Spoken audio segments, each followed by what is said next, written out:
Excelente, pessoal, estamos começando mais um Teologia com Tapioca. O meu nome é Clis Litualha, eu estou aqui com ele, Igor Ribeiro. E aí, Igor? E aí, Clis, tudo bem? E sobre o que é que a gente vai falar hoje, meu amigo? Meu irmão, nós vamos falar sobre um tema também bastante pedido aí pelo pessoal, a música na Bíblia. Vai ser ótimo, hein? Mas eu queria te perguntar logo de imediato, Igor. Satanás era músico no céu? Que negócio é esse, meu irmão?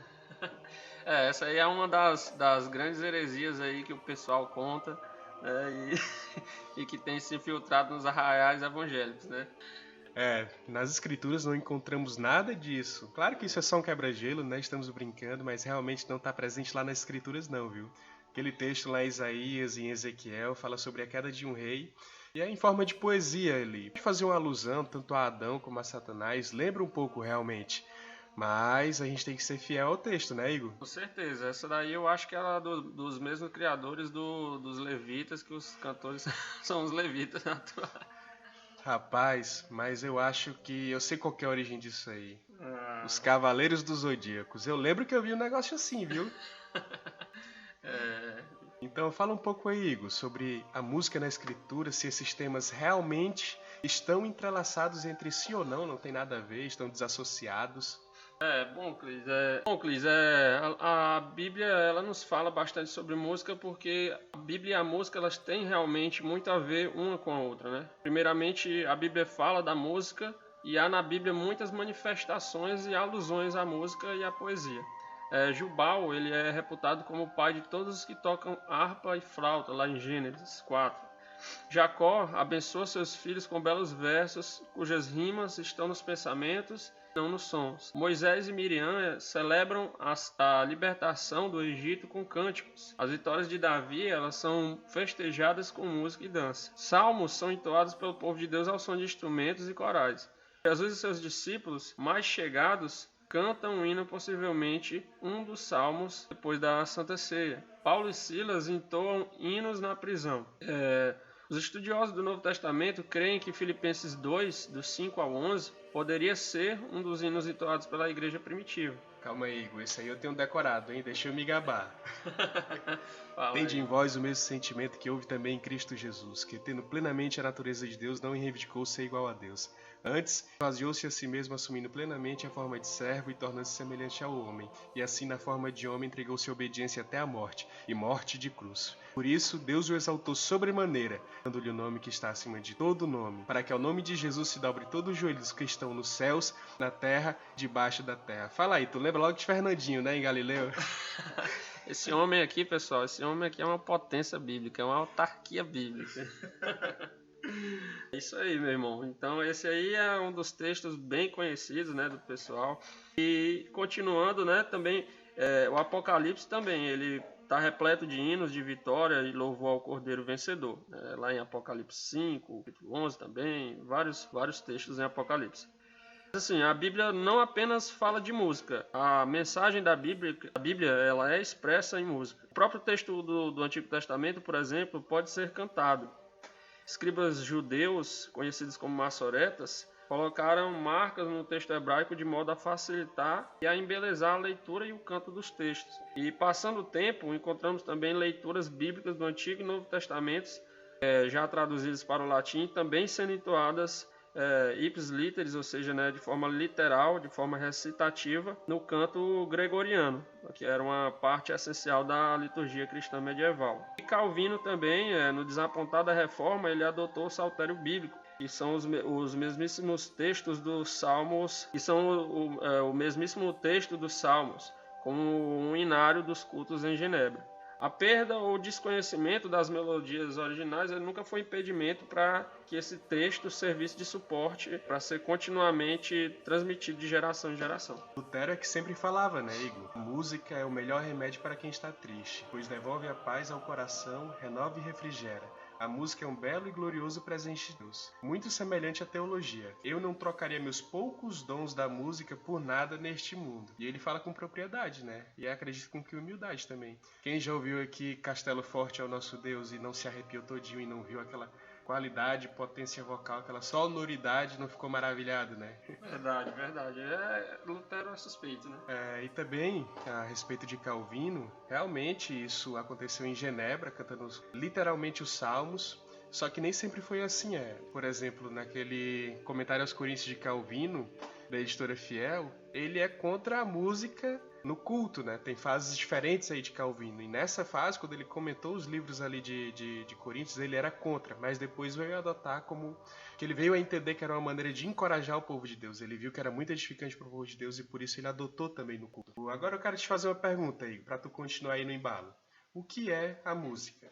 Bom, meu amado, a origem da palavra música, Clis, ela é grega. A etimologia significa a arte das musas, divindades que cantavam as memórias do passado. A técnica da música consiste em arranjar sons em uma sucessão intercalados com períodos de silêncio por um determinado período. Pelo menos aí foi aí o que nós pesquisamos dentro desse contexto de música. E hoje a gente compreende a música como sendo gênero, né? Popularmente ela é compreendida como gênero que ela possui. É sertanejo, é pop, é rock, é gospel.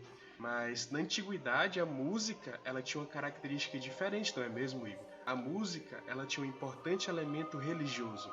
Hoje há aqueles que fazem a distinção, né, entre música cristã, música gospel e música secular. Na antiguidade não existia essa noção de música secular. Só existia a música religiosa, a música com o propósito de adoração. A gente já vê nos antigos egípcios, 3.000 anos atrás, que eles acreditavam que uma divindade dele era o criador da música e que Osíris a tinha usado para civilizar o mundo. Na vida das comunidades, a música estava relacionada à comunicação, aos ritos sagrados e à dança. A gente vê isso bem presente também na cultura grega, pois é sabido que Aristóteles ele comentava que havia certos tipos de músicas com batidas repetitivas. Não era funk, viu, gente? Que tinha o potencial de bestializar o homem. E ele acreditava também que havia certos tipos de músicas mais bem elaboradas, por exemplo, os poemas de Homero, que elevava a natureza humana, elevava a alma humana, fazendo o homem ser uma pessoa melhor, transcender aquilo que ele era. O que está muito perto também do que é o sentido cristão aqui pra gente, né? Todo mundo, quando se encontra num momento muito triste, começa a cantar certos hinos, seja do Novo Cântico, harpa cristã, seja uma música de um artista mais popular, né, no meio cristão. Logo a alma dele é revigorada, logo a alma dele é encorajada novamente, ele segue firme, vamos lá, vamos embora, que tristeza o quê? Vamos mandar isso aí pra frente, toda a glória ao nome do Senhor. Na Mesopotâmia também a gente vê que lá houve descobertas arqueológicas, foram encontradas liras e harpas. E essas descobertas, elas revelaram os instrumentos muito semelhantes ao que o salmista descreve no Salmo 33, verso 2. Vai ao Senhor com cânticos, com harpas e com liras de 10 cordas. Mas aí, Clis, qual é o propósito da música na Bíblia? Cara, o propósito da música na Bíblia é indicado pelo fato de as atividades criadoras e redentoras de Deus serem acompanhadas e celebradas por música. Veja bem, para quem tem dificuldade de imaginar isso está muito bem ilustrado no livro do C.S. Lewis, O Sobrinho do Mago. Quando a primeira vez que eles se deparam com Aslan, né? E Aslan começa a cantar. A princípio é um cântico que eles não entendem, mas eles vão entendendo. Aquilo vai começando a possuir eles. E tem um trecho que eu acho importante, que eu vou até ler aqui, que vai dizer assim, ó. A voz subiu, subiu, até que todo o ar vibrou com ela. E quando atingiu o mais potente e glorioso som que já havia produzido, o sol nasceu. E para quem não conhece, esse é o momento em que Aslan está criando a Terra de Nárnia. E é maravilhoso porque a gente vê de forma muito clara ali Deus agindo, Deus trabalhando.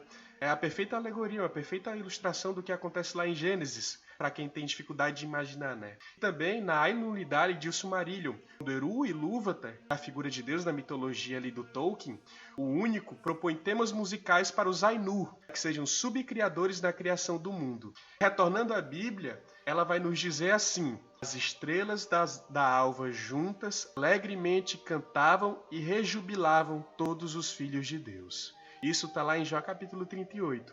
Na encarnação de Deus, em Jesus Cristo, o coro celestial cantou diante dos pastores. Glória a Deus nas maiores alturas e paz na terra entre os homens a quem ele quer bem. Isso lá em Lucas capítulo 2. Qualquer um aí vai lembrar desse momento. Na consumação final da redenção também, a grande multidão dos remidos vai cantar: Aleluia, porque já reina o Senhor nosso Deus, o Todo-Poderoso. Isso lá no livro de Apocalipse. No capítulo 148 do livro de Salmos também, toda a natureza é convidada a louvar ao seu Criador. Veja bem, escute, eu vou começar a ler aqui. Louvai ao Senhor desde o céu, louvai-o nas alturas, louvai-o todos os seus anjos, louvai-o todas as suas hostes, louvai o sol e lua, louvai-o todas as estrelas luzentes, louvai os céus dos céus e as águas que estão sobre os céus. Louvem eles o nome do Senhor, pois ele deu ordem e logo foram criados. Também eles o estabeleceu para todo sempre, e lhes fixou um limite para que nenhum deles ultrapassará. Louvai ao Senhor, desde a terra, vós, monstros marinhos e todos os abismos. Fogo e saraiva, neve e vapor, vento tempestuoso que escuta a sua palavra, montes e todos os outeiros, árvores frutíferas e todos os cedros, feras e todo gado, répteis e aves voadoras, reis da terra e todos os povos, príncipes e todos os juízes da terra, mancebos e donzelas, velhos e crianças, louvem eles o nome do Senhor. Só o seu nome é excelso, a sua glória acima da terra e do céu. Ele também exalta o poder do seu povo, o louvor de todos os seus santos dos filhos de Israel, um povo que lhe é chegado, louvai ao Senhor. Claro, esse convite a que toda a criação, tudo que existe louve ao do Senhor, se estende também ao homem, se estende a nós. Portanto, a música ela faz parte da nossa natureza. A música ela meio que é intrínseca a nós. Portanto, é por isso que muitas vezes nós se manifestamos com... Tanto fica claro que o propósito da música na Bíblia é a adoração de Deus, o louvor do nosso Criador. E qualquer outro tipo de música, enfim, é um sacrilégio, é um desperdício de um dom que Deus deu ao homem. Veja bem que Deus e o louvor do seu povo estão entrelaçados e que o próprio Deus é identificado como meu cântico, lá em Êxodo capítulo 15. Mas a Bíblia menciona especificamente que o cântico deve ser dirigido a Deus. Seu propósito nunca é satisfação pessoal, mas a glorificação de Deus. Exatamente, Cris. Como você falou, o cântico ele deve ser dirigido a Deus. Mas, infelizmente, não é a realidade hoje, né? A gente vê que muitas pessoas, cantores do mercado chamado gospel, eles têm colocado louvores que exaltam o homem, né? Dizem que o homem é raridade, falam que o homem, que Deus sonhou algo, sempre colocando coisas, alegorias humanas em Deus ou colocando o homem como centro de tudo, né? E na verdade o que a gente vê na Bíblia, pelo que você falou também, aquilo que a gente está falando, é na verdade o contrário. O cântico ele tem que ser dirigido a Deus e o propósito nunca é nos exaltar, pelo contrário, exaltar o único que é digno de todo louvor, não é isso? Certamente, e isso é bem perceptível que o homem agora foi colocado no centro do mundo. Houve uma mudança na interpretação da antropologia humana, ou seja, a maneira como a natureza humana é encarada. Segundo a Bíblia, a natureza humana é depravada, totalmente depravada, como a gente bem sabe. Mas hoje se diz que o ser humano é bom, como diria Jean-Jacques Rousseau, né? O homem nasce puro e virtuoso e a sociedade que o corrompe. Aí foi onde começou toda a bagaceira, meu amigo. Aí pra frente, até chegar Tem Sabor de Mel, até chegar o funk moderno, que é um culto, literalmente um culto à sensualidade, foi só um pulo, cara. Foi tu tirar que o homem é ruim, que ele precisa ser mudado à semelhança de Deus, para o homem é bom e é inerentemente bom, que aí já começa toda a cascata de maldade, né? E também até a falta de qualidade musical, né? Quanto mais o homem olha para si, menos recursos ele tem para explorar no sentido de produzir letras. Por exemplo, comparando, quando a gente resolve produzir uma música falando sobre Deus, as possibilidades são inúmeras, porque Deus é um ser infinito. Agora, se a gente coloca uma música produzida para o homem, sobre o que é que a gente vai falar? O homem é extremamente limitado, gente. É só você ver quando você procura satisfação em alguma pessoa, enfim, namorada, parceiro, logo você se vê frustrado. Por quê? Porque ele não pode satisfazer essa tua necessidade. Ele é incapaz de fazer isso, porque só tem uma pessoa que pode fazer isso, e essa pessoa é Deus. A mesma lógica se aplica à música. Se tu olha para Deus, os recursos são inúmeros, mas tu olha para o homem, os recursos são limitados, logo tu fica frustrado. Exatamente. E aí só continuando nessa questão, que é algo que a gente vê que é muito presente hoje, É porque os cultos eles têm sido antropocêntricos, né?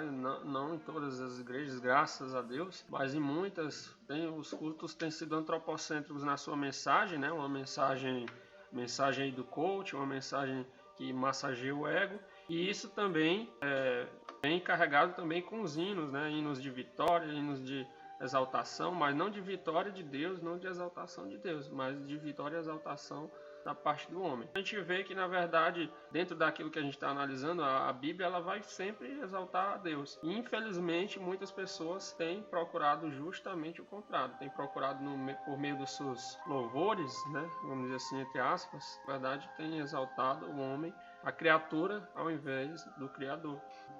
Também eu acho que vale a pena comentar a respeito do que era música no Antigo Testamento ali, porque eu acredito que tem várias coisas que podem ser agregadas em valor para nós hoje como comunidade. Por exemplo, na música no Antigo Testamento ela era dirigida por profissionais. Basta você ler o livro de Crônicas que você vai ver que tinha pessoas que eram separadas para aquilo, que elas se organizavam e se preparavam para aquilo. E hoje não é. Hoje o Ministério de Música é um ministério, em muitos casos, voluntário, né? Mas no Antigo Testamento não funcionava assim.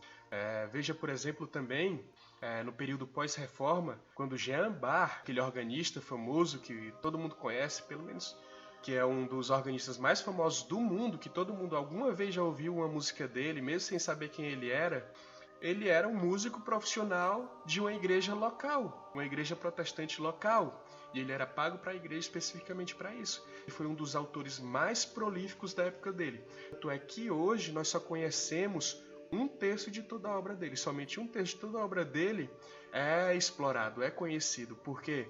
Porque falta artistas, na verdade, para expressar a tamanha genialidade que esse homem possuía. E eu acredito que, nesse sentido, haveria muitos benefícios, né? Se a gente aprendesse um pouco com a igreja verotestamentária ali, a comunidade de Israel, a respeito do ministério de música, né? Algumas pessoas cuidando. Só um exemplo disso, a gente vê lá em Crônicas, capítulo 6, verso 31, que vai dizer assim, ó, são estes os que Davi constituiu para dirigir o canto na casa do Senhor, depois que a arca teve repouso. Ministravam diante do tabernáculo da tenda da congregação com cânticos. Então, eu pessoalmente acredito que haveria muitos benefícios em ter uma profissionalização dos músicos da igreja. Não sei se o Igor pensa diferente, não sei se ele já pensou sobre o assunto. Sim, com certeza. A gente vê que, pelo menos no Antigo Testamento, né, esse era o modelo que era colocado lá. Existia um grupo específico dentre os levitas, né, que faziam esse serviço musical, e aí talvez por isso muitos aí confundem levitas modernos, chamam os músicos atuais de levitas, mas na verdade era um grupo de levitas, era um grupo bem específico dentro dos levitas que faziam o serviço da música, né? E sim, eles eram pagos para viver fazendo esse serviço, tanto é que era um serviço integral, né? A gente vê que no Antigo Testamento era assim. Hoje, são poucas as igrejas que praticam colocam dessa forma, mas eu vejo que sim, se for um músico integral como um modelo bíblico, com certeza ele é digno, assim como os pastores é digno de toda honra e do seu salário também. Olha aí quem diz que comunidade eclesiástica, que igreja não é cultura. É verdade. Só quem não estuda não sabe. E no Novo Testamento, Igor, a gente falou um pouco aqui como era a música no Antigo Testamento, a respeito dos benefícios que tinha, e a música do Novo Testamento. O que seria? Como é que a gente poderia definir, dar alguns termos aqui, um tom para esse assunto? Bom, Cris, quando a gente olha para o Novo Testamento, a gente se depara com uma certa falta de informações em relação ao tema música, né? O Novo Testamento ele faz um certo silêncio sobre qualquer cargo musical na igreja, ele não vai especificar sobre isso. Com exceção do livro do Apocalipse, qual a música faz parte de um drama escatológico, apenas uma dúzia de passagens se refere à música. E dessas referências em relação à música no Novo Testamento, 5 se referem à música, mas de uma forma metafórica, que é em Mateus, em Lucas, algumas passagens que vão tratar por isso. E por conseguinte, elas não são relevantes em relação ao nosso estudo aqui. Igor, eu entendi que no Novo Testamento não tem tanta clareza quando se fala de música, com exceção do livro de Apocalipse, né, que os santos estão cantando ali, estão se rejubilando na presença do Senhor. Mas e nos evangelhos, no Ato dos Apóstolos e nas epístolas? Como é que o cântico, o hino, o louvor, a música é empregada nesse contexto? Bom, Cris, assim, o que a gente vê, a música no Novo Testamento ela é empregada principalmente na adoração e edificação, né? Tem um texto bastante importante, que é de Paulo, lá em Colossenses 3,16.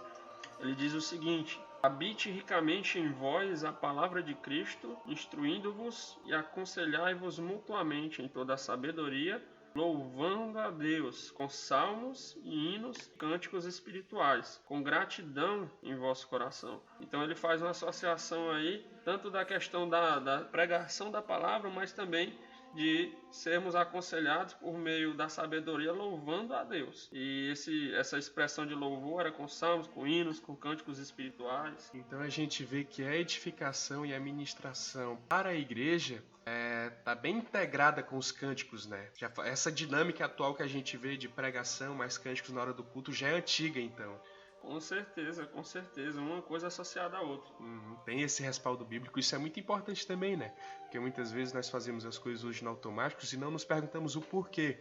E aí tá um porquê de uma coisa que é prática hoje em praticamente todas as igrejas, né? Tem um momento de pregação e também de cântico. Isso já estava integrado lá no Novo Testamento. Uma reflexão bem interessante, né? E a maneira como Paulo coloca isso, falando aos Colossenses, eu acho muito importante também, eu acho fantástica. Porque ele coloca elas ali, cara, muito ligado. Eu acho fenomenal mesmo. Com certeza. E aí é importante, né? Porque a música, a gente sabe que ela tem esse poder de nos fazer refletir, de nos fazer aprender, até mesmo aprender a doutrina. Tantas músicas aí que a gente canta e por meio delas a gente aprende doutrina, mas também tem esse papel de nos quebrantar muitas vezes, ou muitas vezes nos alegrar, e tudo isso dentro do contexto bíblico a gente vê que era presente, como a gente falou aqui, Paulo e Silas na prisão estavam numa situação difícil, mas estavam louvando. Jesus também, antes de ser preso ali, louvou, depois da ceia, ele louvou com seus discípulos. Então, na verdade, dentro dos aconselhamentos também de Paulo, a música era a expressão de louvor a Deus e estava totalmente associada à palavra, né? Eles cantavam a palavra, né? Vamos dizer assim. Então, pessoal, muito bem, caminhando para o final. Esse foi mais um podcast do TT Teologia com Tapioca, o de número 7. Vamos continuar por aqui. Deus abençoe a todos fortemente. É isso aí, pessoal. Fiquem todos na paz do Senhor Jesus.